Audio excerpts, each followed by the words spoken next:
So today the goal is to make some stuffed mushrooms. And I'm trying to figure out which kinds I want to make. I found some smaller portobello mushrooms down here on the bottom. And I'm okay with portobellos, but I've done those before, so I'm going to grab a few of those. These are cremini mushrooms, which are also sometimes known as baby bellows. So those are decent to look at. What I'm really looking for is the biggest white mushrooms, because those are the kind of the ones that you're going to get in a restaurant if you do them. But really, this one might be big enough, so we'll just go with this one. That's the goal for now.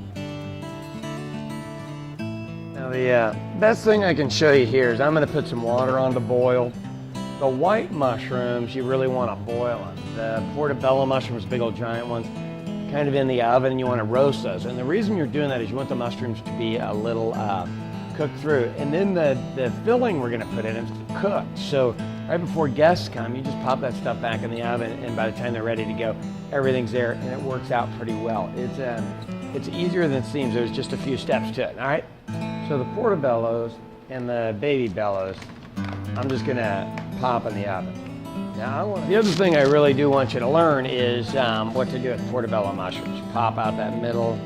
There's this little area in here.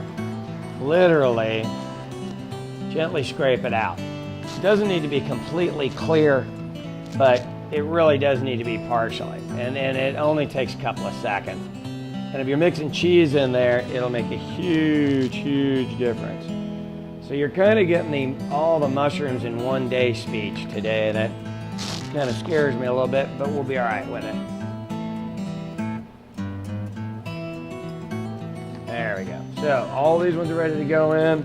The white ones are going to go into their water. Same thing with the white ones. Take out this little middle piece. And if you want to keep those and make them in an omelet or something, in a kitchen in a restaurant, we would never throw them away. That just would not happen. So my white ones are ready for water. These are all going into the oven.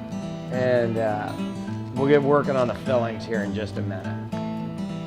The fillings, booyah! Water's boiling.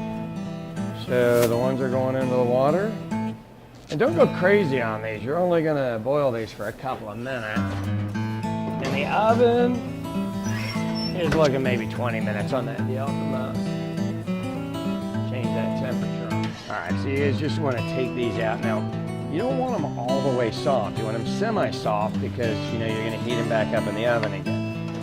So these are the white ones. The other ones are...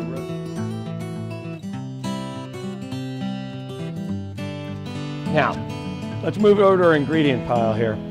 We've got Parmesan down on the bottom left, Italian cheeses on the top, bacon, chicken, assorted peppers, and these are pepperoncinis.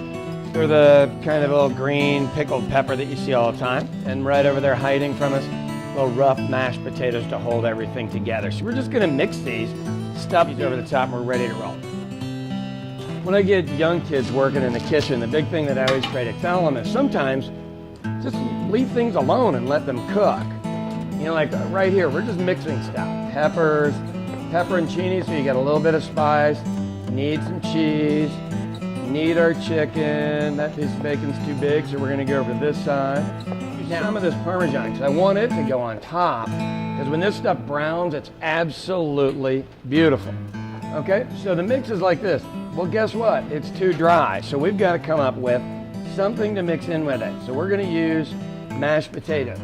Mashed potatoes, it's just a binder. It's nothing more than a binder, so relax on that, okay?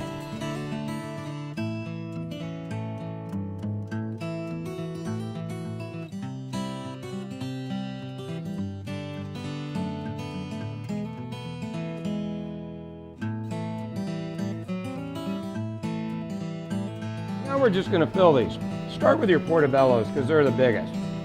And throw a mound in there. Don't be afraid to throw a ton in there, really and truly. Here's the little white ones.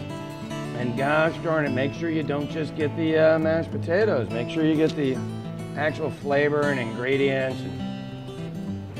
That's what makes this thing amazing, all right? A few of the white ones, now the brown ones. These are the baby bellows is what they're called. Okay, so right before they go into the oven, what's gonna be your trick? Your trick is gonna be a little bit of Parmesan cheese over the top. And then when your guests show up, brown and serve, man. Easy, easy. When they come out of the oven, this is what you actually want them to look like. And just don't get impatient and try to pull them out too soon. Like this one right over here, I left you an example, is not ready to go. That one is not ready to go. It needs to go back in for a minute, but the rest of them are. Stuffed mushrooms today, just with a bunch of assorted stuff, and you bind them with mashed potatoes. Don't be surprised that they taste a little bit like mashed potatoes. They have mashed potatoes in there. Very nice. I did some Alfresco chicken sausage to go with it. Excellent. Look, if you show up to parties with stuff like this, you'll be invited to more parties. That is the secret to popularity. Bring good food. For these and more recipes, buy for less, OK.com.